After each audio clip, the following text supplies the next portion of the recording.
Good morning, folks. And it is Sunday morning, and I am on my way to work. I'm sitting outside for a little while, maybe 10 minutes, because I'm a bit early. And the breeze is cool, it is soothing, it is amazing compared to my unit. I call my unit like an oven, like a pit, like purgatory, touch of purgatory. Anyway, they say there's no purgatory. It does not matter, because the Bible does talk about some people that has not gone deep in the bellows. Anyway, let's not go there. That's not where I want to go, because I don't have my scripture to back it up right now. But I'm sitting outside, and the reason why I'm sitting outside is because I am taking a rest. From yesterday, I had a very wonderful moment outside. I have posted a video showing yesterday's event. And yesterday, when I was out there were protesters outside protesting and fighting to get Canada back. And my video was shot in Ottawa. You will see it.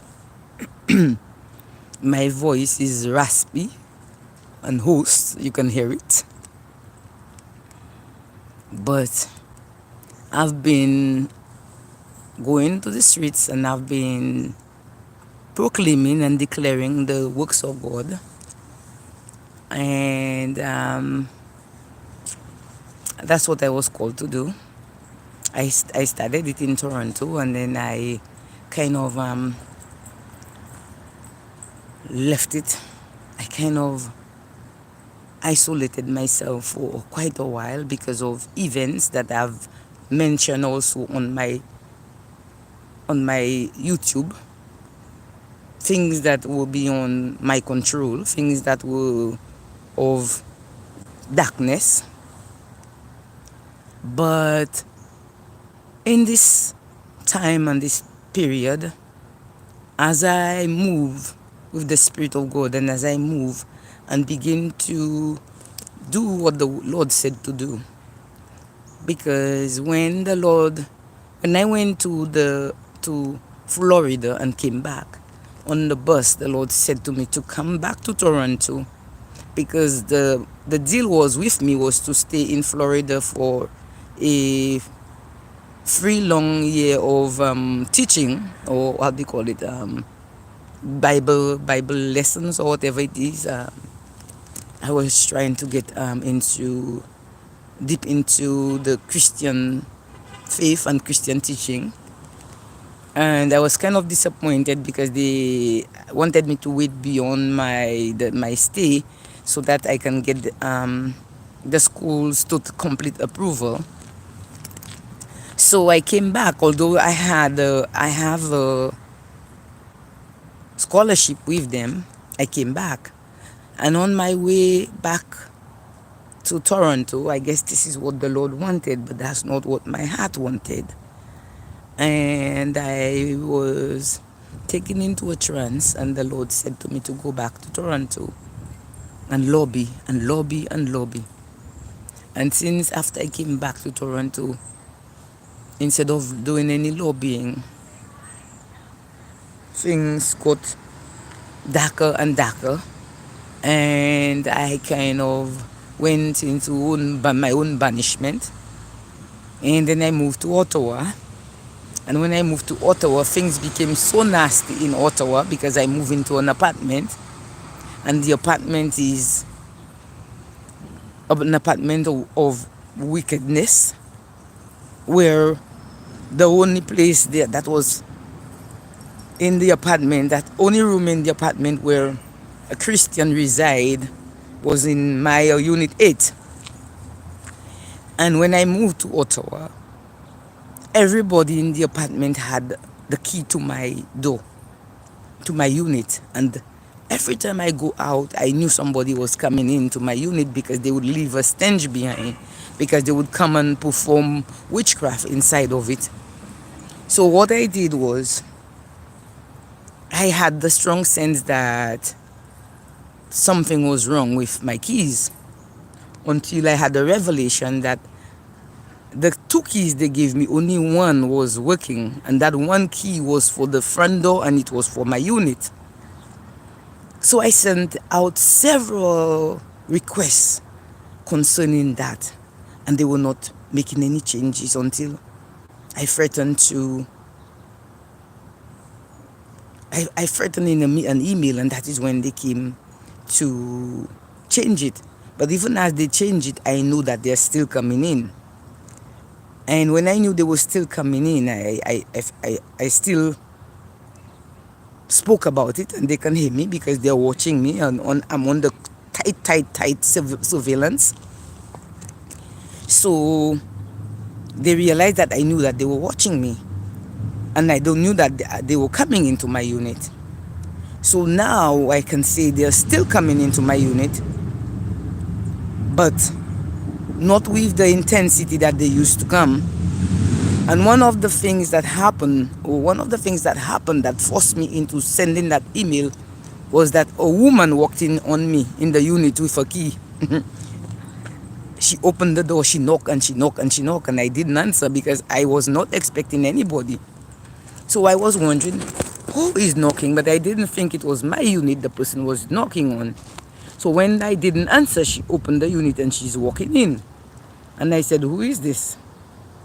And when I said, "Who is this?" she pulled the door shut quickly and she disappeared. And I know she didn't disappear too far, because by the time I walked to the door and opened the door in the hallway, to the hallway, she was gone. So that is the operation of witchcraft. And that is why I have given several warnings. I have put out several videos. But because my videos are not, how should I say it? It's not flaunting anything. Because my video is not, is raw. Is not hiding anything. Because my video is not, how do they call it? My video is not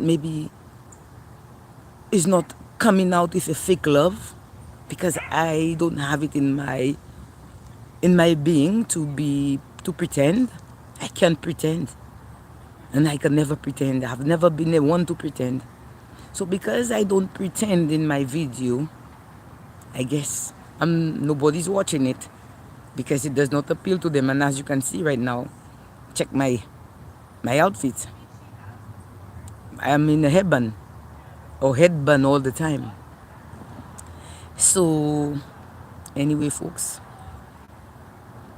I put out my video so that it can be for Christians that are under tight surveillance, for Christians that are under tight leash. And I'm not the only one. Everybody, every Christian is especially in Canada. Christians are under severe persecution. It is not funny. And for what I see and what I know and what I experience, no human being should live like that. No human being should live in that manner. And there are other issues that I need to address, but I haven't addressed it because it needs legal attention. And unless I find my legal right for what I have endured, I have given the situation to the Lord, and the Lord has asked me to forgive, and I've written forgiveness letters to some of the enterprises that persecuted me. And even in this situation where I am, I'm being persecuted every day. I have written letters of forgiveness. I got one response back, and the rest went silent. But it's okay, because on my side, I needed to forgive. in order to move forward with the will of God and to fulfill what the Lord wants me to fulfill. But folks, I am very happy. When I stand on the street corner proclaiming the word, I come home, I'm satisfied, I'm filled, and I'm happy. And today I can say, it is well. So I will talk to you guys later. And have a blessed day this morning. Have a blessed day today. God's will be. Bye bye. Thank you for watching.